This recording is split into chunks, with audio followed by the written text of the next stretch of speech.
ठीक है। इनऑर्गेनिक है या उसे फिजिकल में माने, जो भी है उसका पहला पार्ट कर चुके हैं। अब हम ऑर्गेनिक का पहला चैप्टर शुरू करते हैं। कुछ बेसिक चीज़ें भी हम इसमें सीखेंगे, ठीक है। इस चैप्टर में ऑर्गेनिक का पूरा बेसिक जो चीज़ें हैं वो भी साथ साथ में क्लियर करते हुए जाएंगे, ठीक है। इस तरह से हमें ऑर्गेनिक भी पढ़ना है। तो सबसे पहले अपना चैप्टर का नाम है हेलो एल्केन, ठीक है। Halo alkane. हेलो एल्केन क्या होता है वास्तव में, यानी कैसे आप इसको हेलो एल्केन यानी मानते हो, क्यों? हेलो शब्द क्या होता है? हेलो का अर्थ होता है हेलोजन। क्या होता है? हेलोजन। हेलोजन, ठीक है। वर्ग 17, आवर्त सारणी का वर्ग 17 के जो तत्व हैं उनको आप क्या कहते हो? हेलोजन कहते हो, ठीक है। जिसमें पहला आपका क्या है? Fluorine, chlorine, bromine, iodine. Fluorine, chlorine, bromine और आयोडीन, ठीक है। 4 तत्व। इनका परमाणु क्रमांक अगर देखें, ये 9 पर आता है, ये 17 पे आता है, ये 35 पे आता है और ये 53 पर आता है, ठीक है। एटॉमिक नंबर इनके हैं, परमाणु क्रमांक, ठीक है। इन सब की एक खास बात होती है, क्या? कि इनके बाह्यतम कोश के जो इलेक्ट्रॉन हैं,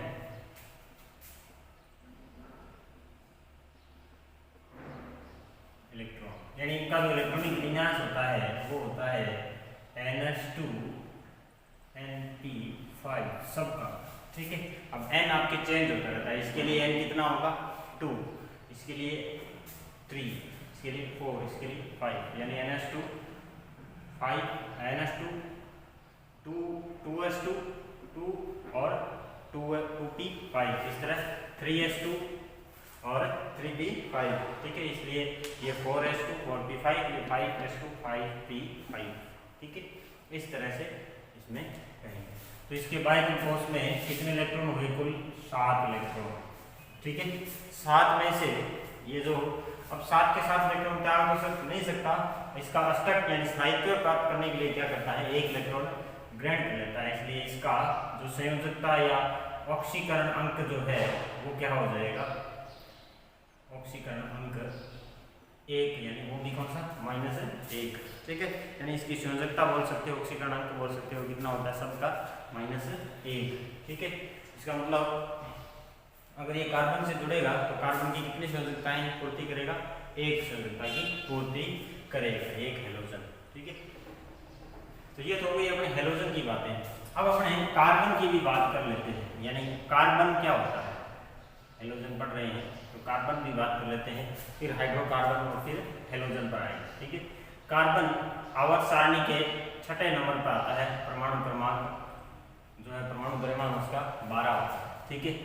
और इसके इलेक्ट्रॉनिक विन्यास 1s2 2s2 2p2। इसके बाह्यतम कोश में कितने इलेक्ट्रॉन होते हैं? बाह्यतम कोश कितने इलेक्ट्रॉन होते हैं इसके? 4 इलेक्ट्रॉन, ठीक है। 2 ये और 2 ये, ठीक है। कुल कितने इलेक्ट्रॉन हो गए? 4, ठीक है।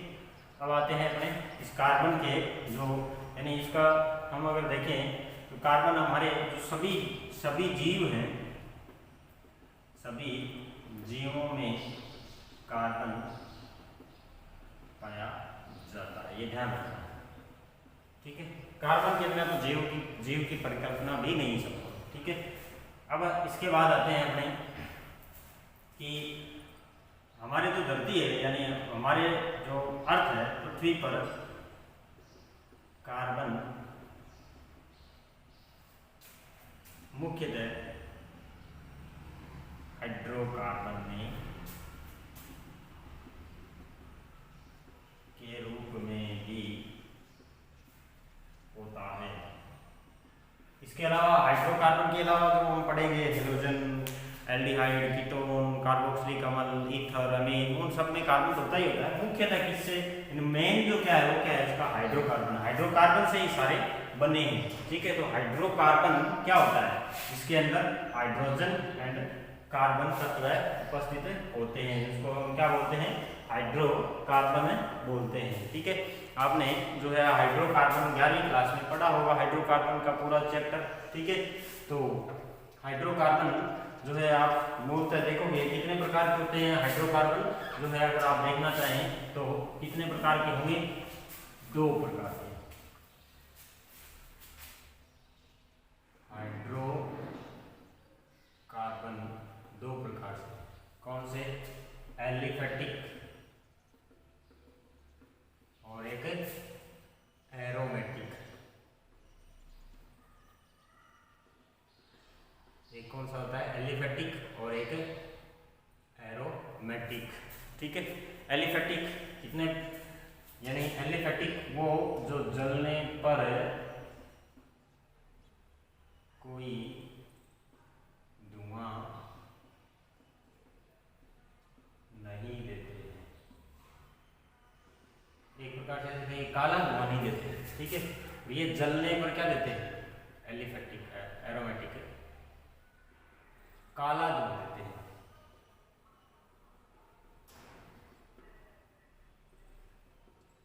ठीक है, ये तो हो गए एलिफेटिक और एरोमेटिक की शुरुआती जांच। ठीक है, कैसे पता लगाएं कि हमारे पास एलिफेटिक है कि एरोमेटिक है। ठीक है, ये तो शुरुआती जांच हुई। अब इससे भी आगे जो है हम इसमें और इसके वर्गीकरण पढ़ेंगे। किसके? एलिफेटिक के। एलिफेटिक कितने प्रकार का होता है, यानी आप अगर एलिफेटिक पढ़ने जाओगे तो फिर ये जो है 2 प्रकार से बांटा जा सकता है, एक संतृप्त और दूसरा असंतृप्त। ठीक है, सैचुरेटेड एंड अनसैचुरेटेड। ठीक है, सैचुरेटेड और अनसैचुरेटेड। ठीक है, या आप इसको और अगर वर्गीकरण देखोगे तो सैचुरेटेड या अनसैचुरेटेड में भी अगर आप एलिफेटिक या जो भी देखने जाओगे तो उसमें श्रृंखला वाले और ये भी बना सकते हैं, इस तरह से भी बता सकते हैं। एक तो चक्रीय और एक अचक्रीय। ठीक है, ये भी ये ऐसे बना सकते हैं। ठीक है, यानी आप दोबारा से अगर इसको पूरा वर्गीकृत करना चाहें तो कुछ इस तरह से बता सकते हैं कि अगर 2 तरह से चक्रीय और अचक्रीय। ठीक है, इस तरह से भी बता सकते हैं। चक्रीय जिसके अंदर कोई बल उपस्थित हो, जैसे इस तरह से। ठीक है, चक्रीय भी फिर 2 प्रकार से बताया जा सकते हैं। एलिफेटिक, यानी मैंने पहले मूल वर्गीकरण ऐसे डायरेक्ट बता दिया, अगर पूरा देखना चाहें, और दूसरा एरोमेटिक। ठीक है, अचक्रीय भी जो है वो 2 प्रकार से हो सकते हैं। इनकी अगर हम बात करें, चलो आगे देखेंगे इनके। ठीक है, एलिफेटिक कौन से? अभी ये पढ़ने काले धुएं के साथ जलते हैं, सॉरी बिना धुएं के साथ जलते हैं, ये काले धुएं के साथ जलते हैं। ठीक है, इस प्रकार से हम इनको बता सकते हैं। तो हाइड्रोकार्बन में आपने एक सीरीज पढ़ी होगी, एल्केन, एल्कीन, एल्काइन। ठीक है, यानी आपने कौन से हाइड्रोकार्बन पढ़े? एल्केन, एल्कीन और एल्काइन। ठीक है, 3 तरह के हाइड्रोकार्बन पढ़े। ठीक है, ये क्या किस वर्गीकरण के अंतर्गत आते हैं? ये एल्केन, एल्कीन, एल्काइन। ठीक है, ये आपके जो है अचक्रीय के अंतर्गत आते हैं। ठीक है, अचक्रीय के अंतर्गत आते हैं। तो इसमें एल्केन का मतलब क्या होता है, और अगर अचक्रीय में भी आगे हम देखें तो एक तो क्या हो सकता है? संतृप्त और एक असंतृप्त। ठीक है, तो ये तो आपका कौन सा हो जाएगा? संतृप्त, और ये दोनों क्या हो जाएंगे? असंतृप्त। ठीक है, एक तो हो जाएगा संतृप्त और एक असंतृप्त। ठीक है, अब आते हैं आगे। संतृप्त असंतृप्त का मतलब जान लेते हैं। संतृप्त मतलब जिसके अंदर एकल बॉन्ड, असंतृप्त द्विआबंध या त्रिआबंध उपस्थित हो। ठीक है, तो आप अगर देखें एल्केन आपका जो है उसमें हम पढ़ते हैं कि इस तरह से CH4 CH3 यानी मेथेन एथेन, ये जो होते हैं ना प्रोपेन ब्यूटेन, ये क्या होती है? एल्केन होती है। ठीक है, एल्कीन जो है, अगर आप एल्कीन जो है हमेशा 2 कार्बन से ही शुरू होती है, यानी सबसे पहला कंपाउंड क्या होता है इसका? एथीन। ठीक है, एल्काइन की बात करें तो एल्काइन इस तरह से बताया जा सकता है, ये एल्काइन हो जाएगा, जिसका पहला कार्बन भी क्या होता है? ये दो कार्बन से ही शुरू होता है। ठीक है, पहला तत्व है एल्काइन होता है इसका। ठीक है, एल्काइन कौन सा? ये एथाइन हो जाएगा। ठीक है, इसका नाम क्या हो जाएगा? एथाइन। ठीक है, ये कौन है? एल्काइन। ये कौन है? एल्कीन। ठीक है, और ये कौन है? एल्केन। ठीक है, तो कुछ इस तरह से आपने हाइड्रोकार्बन पढ़े होंगे 11वीं क्लास में। ठीक है, हम और आगे ज़्यादा डिटेल में न जाके हम जो है किसके बारे में पढ़ते हैं। अब सबसे पहले अपने हेलो एल्केन से। ठीक है, अगर आप एल्केन की बात करें तो एल्केन कौन है? यही एल्केन है आपके। इनमें से अगर एक हाइड्रोजन परमाणु का क्या कर दें? प्रतिस्थापन कर दें। क्या कर दें? प्रतिस्थापन। ठीक है, हाइड्रोजन का प्रतिस्थापन करने से आपको किससे प्रतिस्थापन करते हैं? हेलोजन से। ठीक है, हेलोजन से यानी X जिसको मान सकते हैं हम, हेलोजन से। ठीक है, हाइड्रोजन का प्रतिस्थापन हेलोजन से कर दिया जाए। ठीक है, तो आपको क्या प्राप्त हो जाएगा? Halo alkane.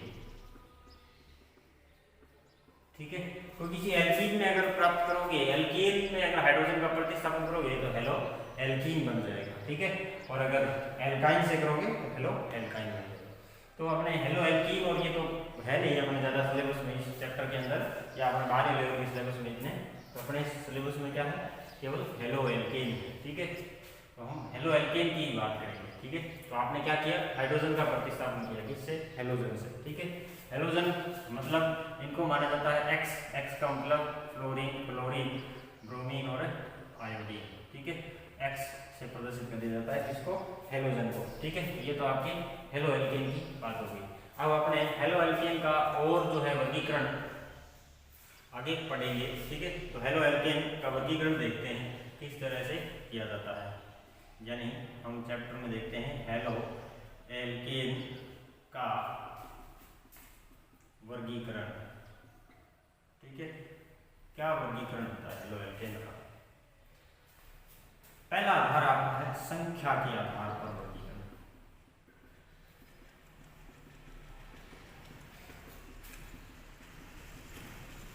संख्या के आधार पर वर्गीकरण। संख्या के आधार पर कैसा वर्गीकरण होता है इसका? ठीक है, संख्या के आधार पर वर्गीकरण देखते हैं कितने प्रकार से देखा जा सकता है। जितने हेलोजन परमाणु हमारे हाइड्रोकार्बन से जुड़े होंगे, यानी हमारे जो हाइड्रोकार्बन से जुड़े होंगे, उसी के आधार पर इनका वर्गीकरण कर दिया गया है। ठीक है, तो मान लीजिए एक हेलोजन जुड़ा हुआ है तो उसको हम कहेंगे मोनो हेलो एल्केन। क्या कहेंगे? Mono halo alkane. ठीक है, यानी कितने हेलोजन परमाणु जुड़े होते हैं? एक हेलोजन परमाणु। ये तो हो गया मोनो हेलो एल्केन। ठीक है, अब इसका उदाहरण देख लेते हैं, CH3Cl। ठीक है, देखो मेथेन था आपका एक एल्केन, इससे एक हाइड्रोजन हटाया, एक हाइड्रोजन जोड़ दिया, क्लोरीन, कोई भी हाइड्रोजन हो सकता है। ठीक है, तो ये क्या हो जाएगा आपका CH3Cl। अब आते हैं CH3CH2Br। ठीक है, ये भी क्या है? एक मोनो हेलो एल्केन है। कितने हेलोजन है संख्या में? एक। ठीक है, इसलिए मोनो हेलो एल्केन। ठीक है, अब आ जाते हैं die halo alkane. Die halo alkane, देखो ध्यान रखना एल्केन ही पढ़ेंगे हम। ठीक है, एल्कीन अभी नहीं पढ़नी है अपने को। एल्कीन का थोड़ा सा एक दो आएगा, उसको देख लेंगे। ठीक है, अलग से। अब आते हैं अपने, अब देखते हैं CH3, इसमें कितने हेलोजन होंगे? 2 हेलोजन जुड़े होंगे।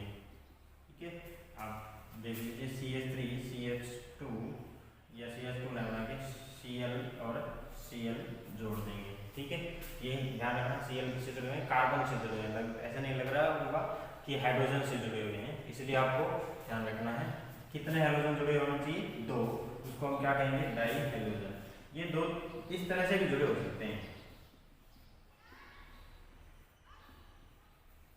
ये इस तरह से भी जुड़े हो सकते हैं, ठीक है। तो ये डाई हेलो एल्केन हो जाएगा। अब आते हैं अपने ट्राई हेलो एल्केन के ऊपर, ठीक है। तीसरा प्रकार है आपका क्या, ट्राई हेलो एल्केन, ठीक है। Try halo alkane. अब अपने देखते हैं ट्राई हेलो एल्केन के अंदर कितने हेलोजन परमाणु होने चाहिए, 3, ठीक है। 3 हेलोजन परमाणु जुड़े हुए होने चाहिए। देखो CH2 CH2 CH2 Cl Cl Cl, ठीक है। तो ये क्या हो जाएगा, ट्राई हेलो एल्केन, ठीक है। इस तरह से भी आप इसको वर्गीकृत कर सकते हैं। तो ये तो आपके हो गए क्या, वर्गीकरण, ठीक है। तो आगे हम जो है दूसरा वर्गीकरण का आधार पढ़ते हैं। अब अपने दूसरा जो है वर्गीकरण का आधार दूसरा देखते हैं, यानी आपका जो हेलोजन की स्थिति के आधार पर जो है वर्गीकरण करते हैं। पहला वर्गीकरण का आधार पढ़ लिया संख्या के आधार पर, अब दूसरा पढ़ते हैं स्थिति के आधार पर, ठीक है। स्थिति के आधार पर, ठीक है। अब आते हैं हमारी स्थिति, यानी इसके आधार पर हम 3 प्रकार से पढ़ते हैं। दूसरा जो है वो एक तो हो जाएगा प्राथमिक मोनो हेलो एल्केन। हम यहाँ वर्गीकरण ये किसका पढ़ेंगे, ये स्थिति वाला केवल और केवल मोनो हेलो एल्केन का, ठीक है। यानी एक हेलोजन परमाणु, प्राथमिक halo alkane, mono halo alkane. क्या होता है प्राथमिक, ठीक है।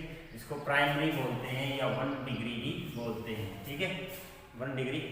अब हमारा कार्बन जो है ना, कार्बन वो किस प्रकार का है, इसके आधार पर हम क्या करेंगे, वर्गीकरण तय करेंगे, ठीक है। कार्बन कैसा है, तो कार्बन अगर प्राथमिक है तो हमारा हेलोजन भी कैसा हो जाएगा, प्राथमिक मोनो हेलो एल्केन, ठीक है, ये हो जाएगा, ठीक है। तो ये जो कार्बन है, जिस कार्बन से हमारा हेलोजन जुड़ा हुआ है, उस कार्बन को देखना है ये कितने कार्बन से घिरा हुआ है, उसके आधार पर हम प्राथमिक द्वितीयक तृतीयक तय करते हैं, ठीक है। अगर एक कार्बन किसी पास में एक ही कार्बन से घिरा हुआ है तो वो प्राथमिक है, ठीक है। और अगर किसी कार्बन से जो है कोई कार्बन 2 कार्बन से घिरा हुआ है तो कितना हो सकता है, द्वितीयक हो सकता है। और कोई कार्बन अगर 3 से घिरा हुआ है तो तृतीयक हो सकता है। अगर 4 से घिरा हुआ है तो चतुर्थक हो सकता है। चतुर्थक की हम बात नहीं करेंगे, ठीक है। चतुर्थक अपने काम का नहीं है। 4 से घिर गया तो अपने तो हेलोजन कहाँ जुड़ेंगे, 4 ही तो संयोजकता होती है कार्बन की, ठीक है। इसलिए 3 तक की बात करेंगे। तो ये हो जाएगा प्राथमिक वाला, ठीक है। ये प्राथमिक हो जाएगा, 1 डिग्री हो जाएगा, मोनो हेलो एल्केन। दूसरा है द्वितीयक, ठीक है। यानी इसमें क्या बताएंगे हम कि हमारा जो हेलोजन है वो प्राथमिक कार्बन से जुड़ा होना चाहिए। हेलोजन प्राथमिक कार्बन से जुड़ा होगा, ठीक है। दूसरा है द्वितीयक मोनो हेलो एल्केन, द्वितीयक सेकेंडरी, ठीक है। प्राइमरी फिर इसके बाद सेकेंडरी, इसको 2 डिग्री से प्रदर्शित करते हैं। तो कुछ इस तरह से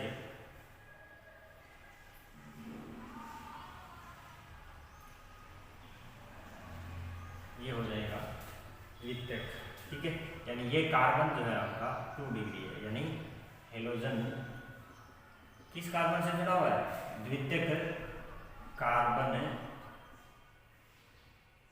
से जुड़ा हुआ है, ठीक है। फिर आ जाते हैं तृतीयक मोनो हेलो एल्केन, ठीक है। तृतीयक मोनो हेलो एल्केन किस कार्बन तृतीयक 3 डिग्री बोलते हैं इसको। क्या हो सकता है आपका उदाहरण इस तरह से,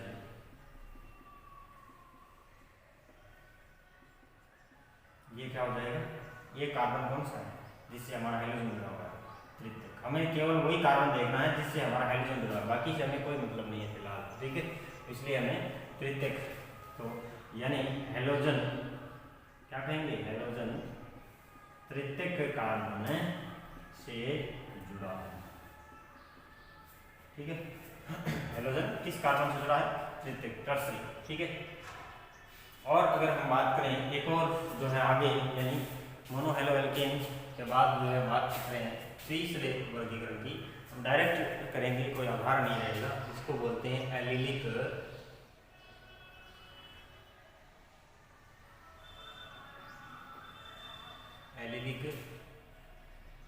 हेलो एल्केन, ठीक है, ठीक है, मोनो ही वैसे, ठीक है, मोनो हेलो एल्केन का ये एलिलिक मोनो हेलो एल्केन किस तरह से होता है देखो।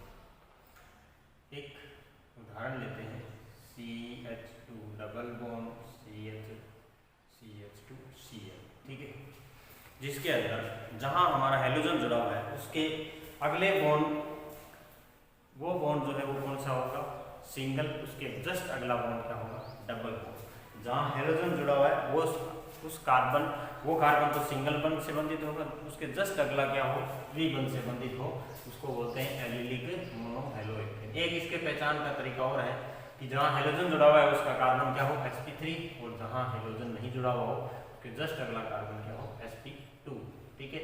यानी आप इसको एक ये भी मान सकते हो sp2, sp3 और हेलोजन, ठीक है, इसका ये स्ट्रक्चर भी रहेगा, ठीक है। इसको एलिलिक स्ट्रक्चर बोलते हैं। कुछ इस तरह से भी इसको प्रदर्शित कर दिया जाता है, ठीक है। तो ये आपका sp3 और ये sp2, ठीक है, यही स्ट्रक्चर को मैंने इस तरह से बनाया है, ठीक है। यानी इसका हर कोना एक कार्बन है, ये कार्बन, ये कार्बन, ये कार्बन और ये हेलोजन है, ठीक है। जहाँ कुछ लिखा हुआ है आगे वो वही परमाणु माना जाएगा, ठीक है। जहाँ नहीं लिखा हुआ है वहाँ कार्बन और हाइड्रोजन ही होंगे, ठीक है। कार्बन की संयोजकता से तय कर लेना कि कितने हाइड्रोजन है वहाँ पर, ठीक है, यानी कितने बॉन्ड कार्बन ने बना रखे हैं, कितने बच रहे हैं, बाकी सब पर क्या होंगे, हाइड्रोजन होगा, अगर कुछ नहीं लिखा हो। इस तरह से समझना है इसको। एक ये भी है, इसमें चक्रीय में आ जाता है, ठीक है। तो ये भी क्या है, इसमें इस कार्बन का संकरण sp3 बल्कि इसका sp2 है, ठीक है। तो ये भी एक इसका उदाहरण हो गया, इसको हम एलिलिक बोलते हैं। एलिलिक के बाद चौथा जो है आप पढ़ोगे कौन सा, जो है बेंजीलिक। क्या पढ़ोगे, बेंजीलिक, बिल्कुल इसके जैसा ही स्ट्रक्चर है, बेंजीलिक मोनो हेलो एल्केन, ठीक है, बेंजीलिक हेलो एल्केन बोल सकते हैं। ये एक प्रकार से बेंजीलिक मोनो ही है, ठीक है, ध्यान रखना। तो बेंजीलिक में आप इस तरह की स्ट्रक्चर देखोगे, ClBr कुछ भी हो सकता है, F, ठीक है। तो इस कार्बन का संकरण क्या है, sp3, जबकि इसका क्या है, sp2, ठीक है। पर एक ध्यान खास बात क्या है, इसमें स्ट्रक्चर तो वही है, sp2, sp3 और X, स्ट्रक्चर तो वही है, लेकिन यहाँ पर कौन जुड़ा हुआ है, इस जगह पर एक एरोमेटिक रिंग जुड़ी हुई है। कौन जुड़ी हुई है, एरोमेटिक रिंग, बेंजीन बल्ले, वो भी एक कार्बन छोड़कर रह जाएगा, ठीक है। इसलिए ये एलिफेटिक की कैटेगरी में आता है, ध्यान रखना, ठीक है। एक तरह से एलिफेटिक की कैटेगरी में इसको नॉर्मली रख देते हैं, ठीक है। तो ये हो गया आपका जो है sp2, sp3 हेलोजन, ठीक है। आगे देखते हैं हमें जो है अगले जो वर्गीकरण है, कुछ बचे हुए वो देख लेते हैं। एक यानी हम 5वां पढ़ते हैं, वाइनिलिक हैलाइड, ठीक है। एलिलिक हैलाइड हो गया, बेंजीलिक हैलाइड हो गया, अब पढ़ते हैं वाइनिलिक हैलाइड, ठीक है। हैलाइड भी हेलोजन की तरह ही सब एक प्रकार से शब्द ही है, हेलोजन के लिए ही प्रयुक्त किया जाता है, ठीक है। तो कंफ्यूज नहीं हो। तो वाइनिलिक का मतलब क्या होता है, स्ट्रक्चर क्या होता है वाइनिलिक का, sp2 से डायरेक्ट जो है आपका हेलोजन जुड़ा होता है, ठीक है। तो उसको हम वाइनिलिक बोलते हैं। और पास में वल्य कौन सी होती है, वल्य नहीं होती है, पास में कोई एलिफेटिक या जो है चक्रीय एलिफेटिक यौगिक ही होता है। ठीक है, तो कुछ इस तरह से स्ट्रक्चर बता सकते हैं इसकी Br। ठीक है, तो इस कार्बन का संकरण क्या होगा sp2, ये यहाँ पे क्या होगा हेलोजन, तो आपका जो है वाइनेलिक ये हो जाएगा। ठीक है, तो इसका एक और उदाहरण जो है आप देख सकते हो, यानी इसको मैं इस तरह से बनाऊँ, ये हो गया डायरेक्ट Br इससे जुड़ा हुआ। ठीक है, इसमें 1 2 3 कार्बन हो गए और एक हेलोजन हो गया। तो इस तरह से, यानी इसको हम इस तरह से भी बना सकते हैं, कोई दिक्कत नहीं है। वाइनेलिक कुछ एक का उदाहरण ऐसे भी होते हैं Br, ये भी वाइनेलिक का ही उदाहरण है। ठीक है, अब आते हैं अपने एक और छठा लास्ट बचता है आपके जो है एरिल हैलाइड। क्या होता है एरिल हैलाइड, डायरेक्ट जो है किससे जुड़ा हो बेंजीन वल्य से या एरोमेटिक रिंग से अगर डायरेक्ट हेलोजन जुड़ा हो तो ये क्या हो जाएगा एरिल हैलाइड, तो ये Br। ठीक है, Cl।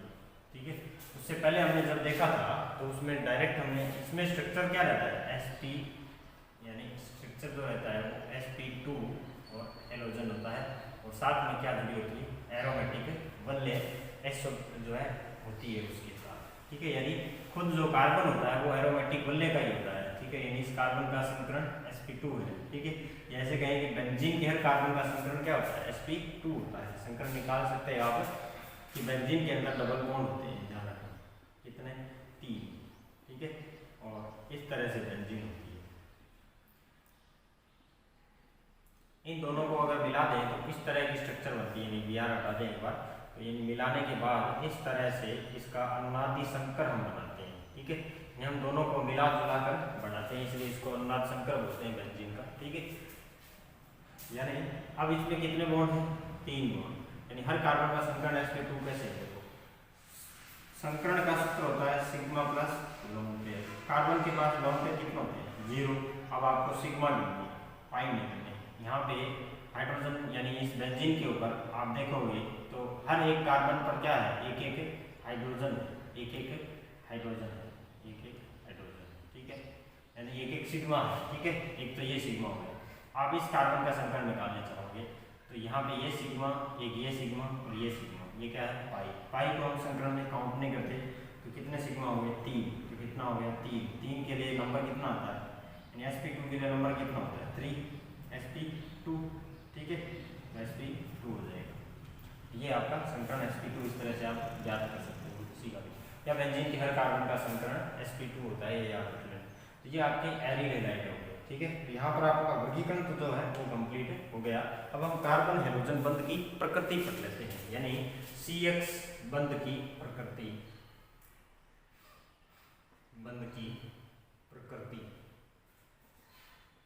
ठीक है, किस तरह से होता है आपका, या CX बंध की प्रकृति पढ़ने से हम इसका नामकरण अगर शुरू करें तो नामकरण ही पढ़ लेते हैं, नामकरण पढ़ लेते हैं। CX बंध की प्रकृति बाद में आ जाएगी, यानी हेलोजन का, हेलो एल्केन का नामकरण हो गया। ठीक है, तो नामकरण देख लेते हैं। नामकरण में सबसे पहले हम कुछ नियम पढ़ते हैं IUPAC द्वारा दिए गए नियम। ठीक है, IUPAC ने क्या क्या नियम तय किए गए थे। सबसे पहला नियम क्या था, सबसे लंबी कार्बन श्रृंखला का चयन। ठीक है, उस कार्बन श्रृंखला का चयन करना है जिसमें सबसे ज्यादा कार्बन। ठीक है, इस तरह से ध्यान रखना है। दूसरा पॉइंट क्या होता है, फिर उसमें क्या करना होता है नामांकन। ठीक है, तो पहला नियम कार्बन श्रृंखला का चयन, कौन सी सबसे लंबी। ठीक है, ये पहला नियम हो गया। दूसरा नामांकन। ठीक है, क्रमांकन बोल सकते हो, नामांकन या क्रमांकन बोल सकते हो। ठीक है, क्रमांकन यानी उनको क्रमांक देने हैं आपको। ठीक है, 1 2 3 4। क्रमांक में कुछ नियम है, सब पॉइंट्स है। ठीक है, क्रमांक के भी कुछ नियम है। पहला नियम क्या होता है क्रमांकन में, ठीक है, उस ओर से किया जाएगा क्रमांकन, जहां प्रतिस्थापी, हम प्रतिस्थापी की बात करेंगे, प्रतिस्थापी समूह सबसे नजदीक हो। ठीक है, प्रतिस्थापी समूह है सबसे नजदीक हो। ठीक है, उसका यानी उसको आप क्रमांक नंबर 1 दोगे। बी, ठीक है, यानी आपने क्रमांक दे दिया उसको नंबर 1। ठीक है, अब प्रतिस्थापी क्या होते हैं? वे समूह होते हैं जो किसी हाइड्रोजन को प्रतिस्थापित करके जुड़े हुए होते हैं। अब प्रतिस्थापी होते कौन कौन होते हैं, तो ये देख लेते हैं। प्रतिस्थापी मतलब क्या हो गया? हाइड्रोजन को हटाकर कोई समूह जुड़ा हो तो प्रतिस्थापी समूह बोल सकते हैं। प्रतिस्थापी आपका CH3 भी हो सकता है, C2H5 भी हो सकता है, C6H5 भी हो सकता है। CH3 मतलब मैथिल, C2H5 मतलब एथिल। ठीक है, C6H5 मतलब फेनिल। इनके नाम हैं जानना प्रतिस्थापी समूह। ठीक है, अब आपने हेलोजन वाले आते हैं। इसका नाम क्लोरो, प्रतिस्थापी के रूप में क्या नाम होता है? क्लोरो। Br का ब्रोमो। ठीक है, आयोडीन का आयोडो। ठीक है, फ्लोरीन का फ्लोरो।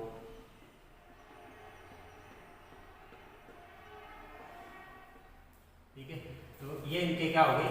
नाम हो गए। ठीक है, इनके क्या हो गए? नाम। ये ध्यान रखना आपको। इसके बाद इनके अगर और भी कोई प्रतिस्थापी देखें तो नाइट्रो भी एक प्रतिस्थापी होता है।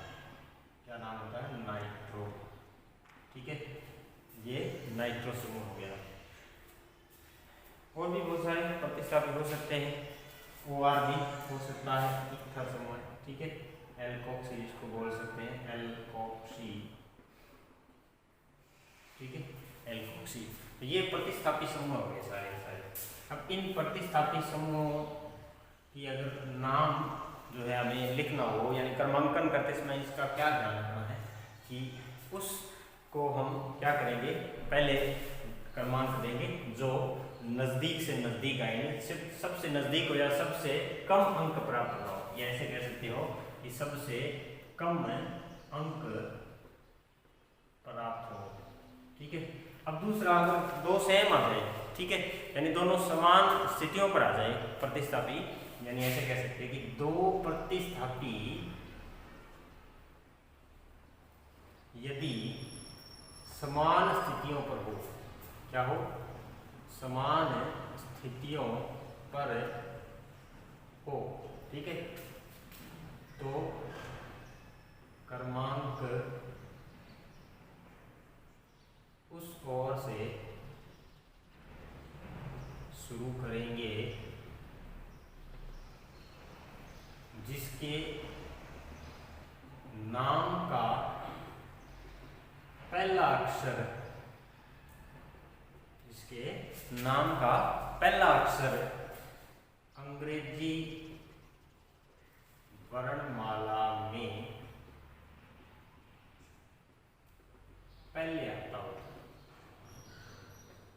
इसके लिए आपको इनके अंग्रेजी नाम भी पता होना चाहिए, तो वो भी नाम देख लेते हैं अपने अंग्रेजी नाम। ठीक है, इसका नाम मिथाइल, इसका नाम इथाइल। ध्यान रखना, पहला ई है, उसमें एम है।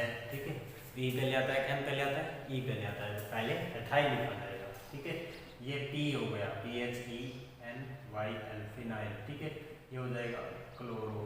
ठीक है, हाइड्रोजन में सबसे पहले आता है ब्रोमो, आयोडो लास्ट आता है, फ्लोरो बीच में से आता है। ठीक है, उसके बाद हम देखते हैं आगे, फ्लोरो के बाद नाइट्रो, इसके बाद एल्कोक्सी।